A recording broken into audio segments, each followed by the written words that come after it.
রমাদান মাস, আপনি কোথায় পেলেন এটা রমাদান মাস? আপনি মানার আগে কোথায় পেলেন এটা বলতে হবে এবং বুঝতে হবে। বলতে পারবেন কোথায় পেয়েছেন? এটা যে রমাদান মাস আপনি কোথায় পেলেন? বুঝেন নাই? আল কোরআন থেকে পেয়েছি। কোথায় থেকে পেয়েছি? আল কোরআনে শুধুই কি রমাদান মাস আছে, আর কিছু নাই?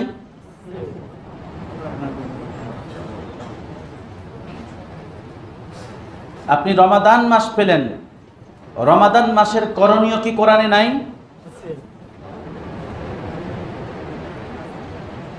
সেই করণীয় অনুযায়ী যদি আপনার করণীয় হয়, কর্ম হয়, তাহলে আশা করা যায় আপনি কল্যাণের পথে আছেন।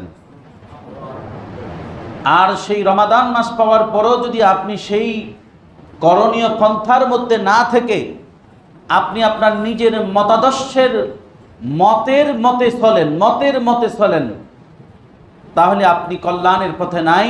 আল্লাহ সুবহানাহু ওয়া তাআলা এই জন্যই বলছে শাহরু রমাদান, রমাদান মাস, উনজিলা ফীহিল কোরআন, উনজিলা ফীহিল কোরআন। উনজিলা, আল্লাহ বলেন উনজিলা, আমি পাঠিয়েছি, অবতরণ করিয়েছি, ফীহিল কোরআন, ফীহি এই রমাদান মাসে আল কোরআন, এই রমাদানের মধ্যেই আমি কোরআন অবতীর্ণ করেছি, আমি পাঠিয়েছি। যদিও ইমাম বাগাভী রাহিমাহুল্লাহ হযরত ইবনে আব্বাস রাদিয়াল্লাহু তাআলার একটি রেফারেন্স দিয়েছেন এর সমাধানের জন্য। আল্লাহ সুবহানাহু ওয়া তাআলা বলছেন শাহরু রমাদান উনজিলা ফীহিল কোরআন, এই রমাদান মাসেই কোরআন নাজিল হয়েছে। আবার আল্লাহ বলছেন ইন্না আনসালনাহু ফী লাইলাতিল কদর, আল্লাহ বলেন লাইলাতুল কদরে কোরআন নাজিল হয়েছে। এরপর বলছেন ইন্না আনসালনাহু ফী লাইলাতিন মুবারাকা, মুবারক বরকতময় রাতেই আমি এই কোরআন অবতীর্ণ করেছি।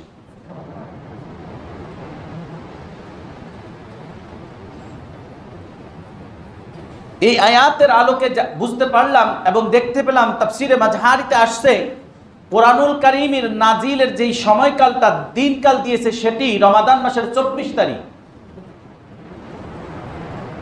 রমাদান মাসের 24 তারিখ হযরতে আদম আলাইহিস সালাতু ওয়াস সালামের উপর ওহী নাজিল হয়েছে রমাদান মাসের 3 তারিখ, তাফসিরে মাজহারি উদ্ধৃত। হযরতে ইব্রাহিম আলাইহিস সালাতু ওয়াস সালামের উপর সহিফা নাজিল হয়েছে রমাদান মাসের 6 তারিখ। কয় তারিখ? হযরতে দাউদ আলাইহিস সালাতু ওয়াস সালামের উপর জাবুর কিতাব নাজিল হয়েছিল রমাদান মাসের 9 তারিখ।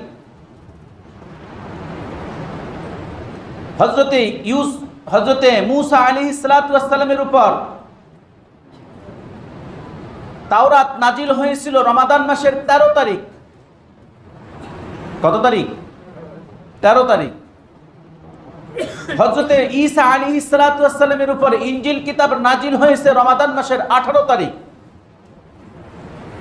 মুহাম্মদুর রাসূলুল্লাহ সাল্লাল্লাহু আলাইহি সাল্লামের উপর কোরআন নাজিল হয়েছে রমাদান মাসের 24 তারিখ। তাফসিরে মাজহারিতে উল্লেখ করা হয়েছে কার উপর কখন রমাদানের কোন তারিখগুলোতে তাদের উপর কিতাব নাজিল করা হয়েছে।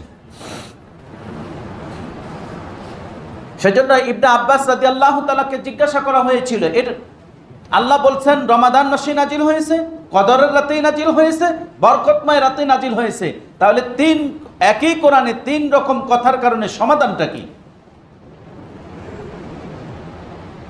হযরত ইবনে আব্বাস রাদিয়াল্লাহু তাআলা বলেন কোরআনুল কারীম রমাদান মাসে লাইলাতুল কদরে লাওহে মাহফুজ থেকে দুনিয়ার নিকটতম আকাশে, দুনিয়ার নিকটতম আকাশে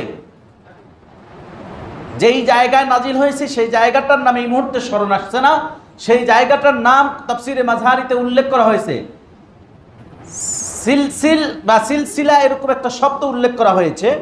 আল্লাহু আলাম, আল্লাহ ভালো জানেন। রমাদান মাসের বরকতময় রাতেই লাইলাতুল কদরেই লাউহে মাহফুজ থেকে দুনিয়ার নিকটতম আকাশ, তার মানে প্রথম আসমানে নাজিল করা হয়েছে একবারেই, নাজিল করা হয়েছে একবারেই। এরপর ধারাবাহিকভাবে হযরত জিবরাইল আলাইহিস সালাতু ওয়াস সালাম দীর্ঘ 22 বছর 8 মাসে, কত বছর? 22 বছর 8 মাসে ধারাবাহিকভাবে আল্লাহ সুবহানাহু ওয়া তাআলার আদেশক্রমে কোরআনের অংশবিশেষ মুহাম্মদুর রাসূলুল্লাহ সাল্লাল্লাহু আলাইহি সাল্লামের কাছে নিয়ে এসেছেন। শুধু তাই না, এই রমজান থেকে আরেক রমজান পর্যন্ত যতটুকু কোরআন নাজিল হতো মুহাম্মদ সাল্লাল্লাহু আলাইহি সাল্লামের উপর, এই রমজান থেকে যেমন গত রমাদানে থেকে এই রমজান পর্যন্ত যতটুকু নাজিল হয়েছে এর পূর্ণাঙ্গ মুহাম্মদুর রাসূলুল্লাহ সাল্লাল্লাহু আলাইহি সাল্লামের কাছ থেকে জিবরাইল আলাইহিস সালাম পুনরায় আবার শুনতেন যে মুহাম্মদ সাল্লাল্লাহু আলাইহি সাল্লামের কাছ থেকে কোনো অংশ ছুটে গেল কিনা।